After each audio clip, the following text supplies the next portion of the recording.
मोहतरम नाज़रीन, बरतानवी वज़ीर सेहत मीट हैनकॉक ने कोरोना वायरस के बहरान के दौरान क्रिसमस तक़रीबात के इनकास से मुतालिक सवाल पर जवाब देते हुए कहा कि इंशाअल्लाह।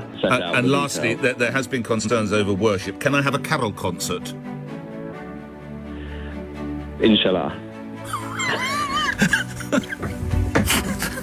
You don't. Can I put it to you that on a rare occasion, Secretary of State, you're not sure as to whether or not I can have a carol concert?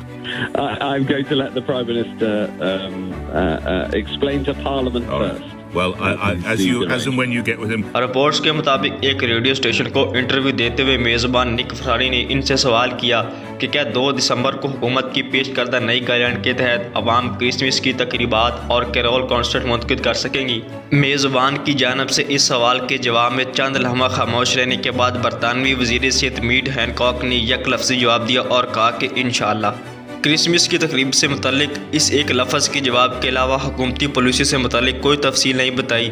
जब मेज़बान ने इनसे तफसीलात पूछने की कोशिश की तो वज़ीर सेहत ने कहा कि मैं चाहूँगा कि इस मामले पर वज़ीर आज़म से पहले पार्लियामेंट तफसील शेयर कर लें। वज़ीर आज़म की जानिब से ईसाइयों की अहम दिन क्रिसमस की तकरीबात से मुतल्लिक सवाल पर उनके अरबी ज़ुबान के इस जवाब पर दुनिया हैरान है और इस लफ्ज़ के लगवी मानी है अगर अल्लाह ने चाहा। बरतानवी वज़ीर ने लफ्ज़ क्यों इस्तेमाल किया और इसके पीछे क्या राज पोशीदा है, ये तो खुद वज़ीर ही आश्कार कर सकते हैं, मगर लोगों को बहस के लिए एक नया मौजू मिल चुका है।